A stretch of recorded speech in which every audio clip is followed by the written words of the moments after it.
Chapter 32. The Character of the Chief.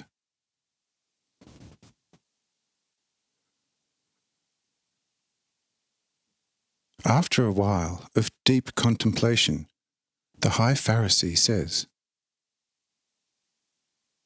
"But how can you prove to me before the whole world that I think differently in my heart to how I speak with my mouth, and that I don't believe what I am teaching the nation?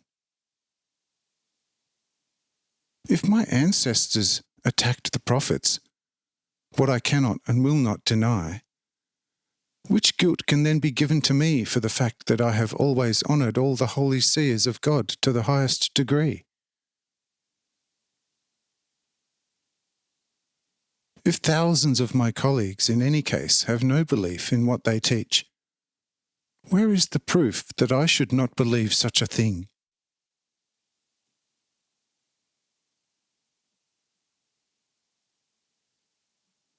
Cyrenius says, "The tangible proof lays in the fact that you, to judge by your speech, are much too clever a man to be able to accept the greatest nonsense as a truth that comes from God.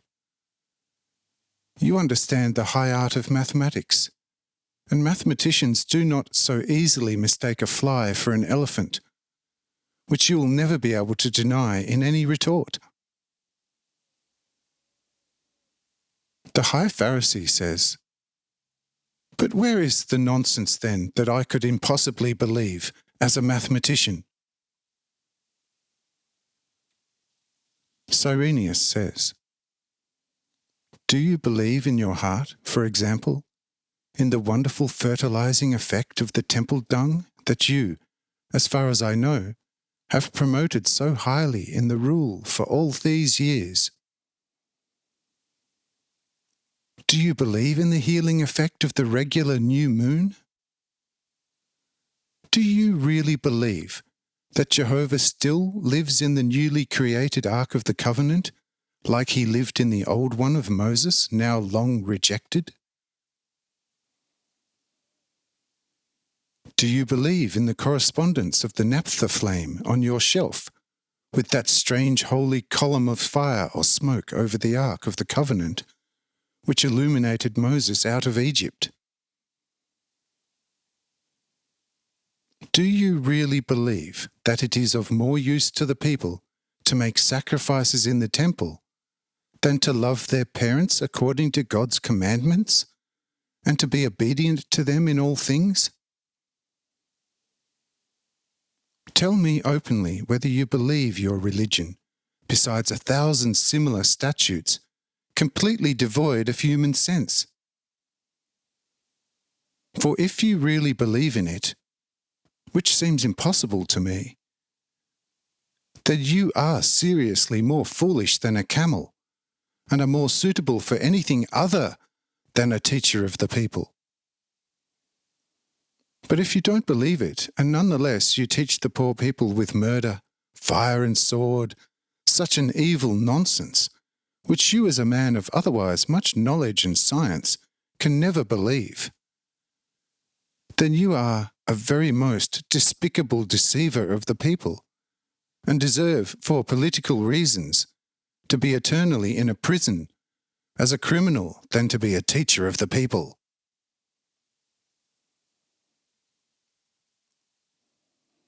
You see, that is obviously the end of your Scylla and Charybdis. I will decorate you with an imperial medal of honour if you can bring me any middle road as an excuse.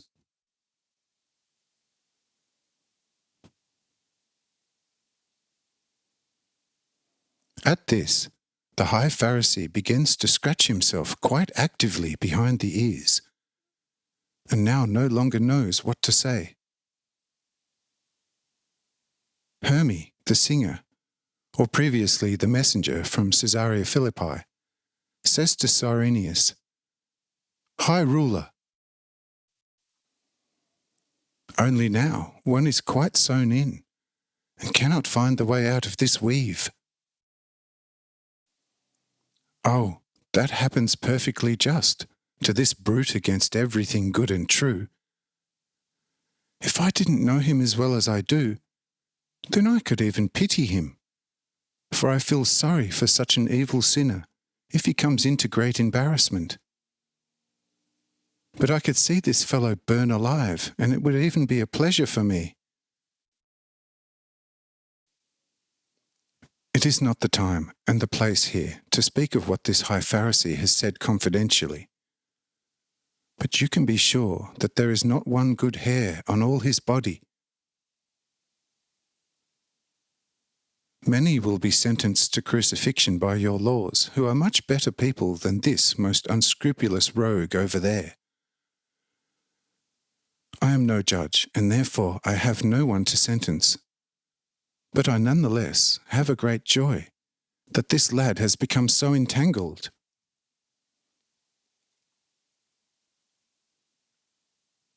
Matthal says, smiling,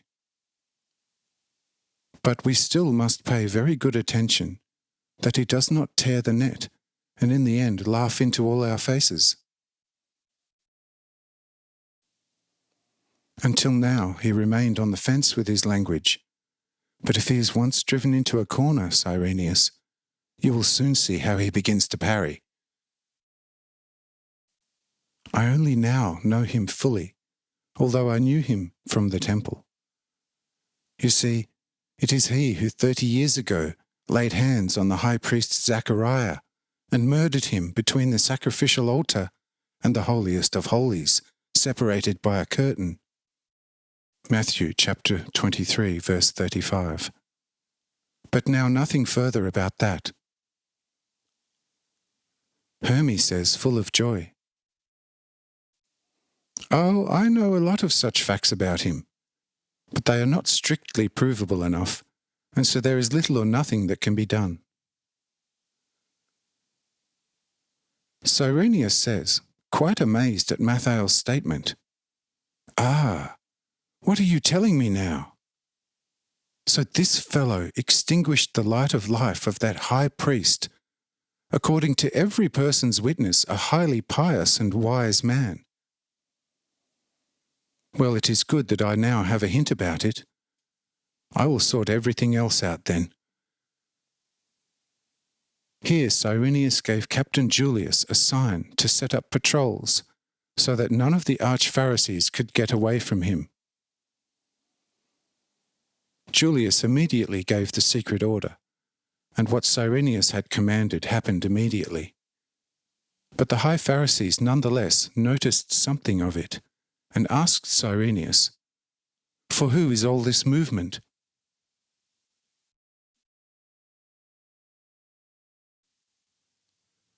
Cyrenius answers, "Neither you nor any of your companions have the right to inquire after this." For Cyrenius does not answer monsters such as yourself any longer. For you are not only a most pitiful deceiver of the people, but also a spiritual and physical murderer of the people. I am now waiting for the report by the governor from the city, and for the arrival of Cornelius, Faustus, and Jonah from Kis. Then I will tell you why I have had the guards set up now. The leader says, "Good, but then I will tell you only then why I am actually here." At this, the leader takes a roll of parchment out of his tunic, shows it to Cyrenius and says, "Do you know this ensign and this signature?" At this, Cyrenius starts, saying, "That is the emperor's seal and his signature. What is that supposed to do with this?"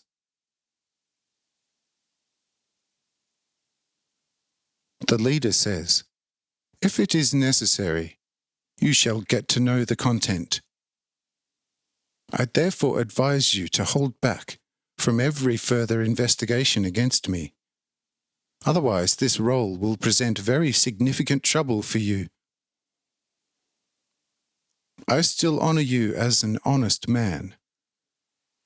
But mark me well, do not take things too far, otherwise I could make very unpleasant use of this roll, which you have to respect as highly as anyone else.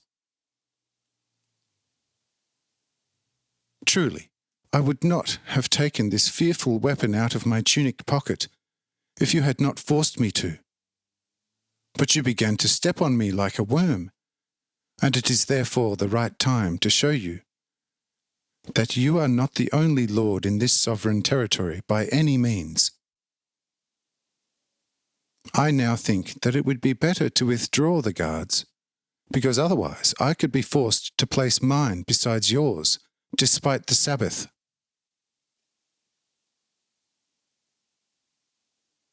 Come on, does my now very altered language embarrass you a little?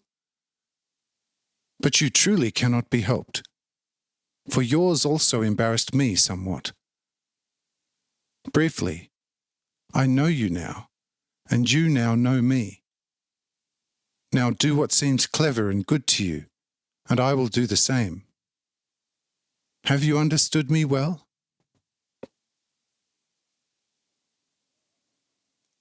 At these words, the high Pharisee turns his back on Cyrenius like a ruler, moves to the shore of the sea with his colleagues, and behaves there as if he were a man who was granted great power in an emergency by the emperor.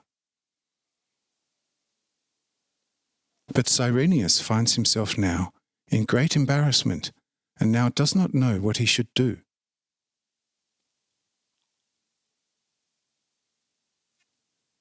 Now Mathael says, "Do you see, dearest, how such a fellow is best equipped with everything which is necessary for his safety, physically and morally, and like a fortress?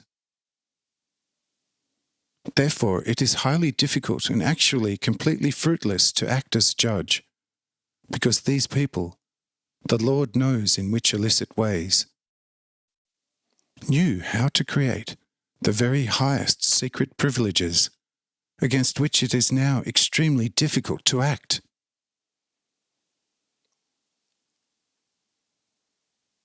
Cyrenius says,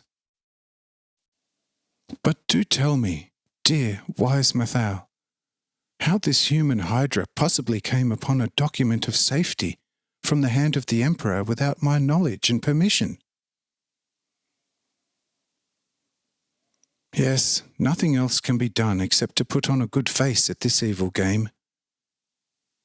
I am very curious to see what the Lord will have to say to this.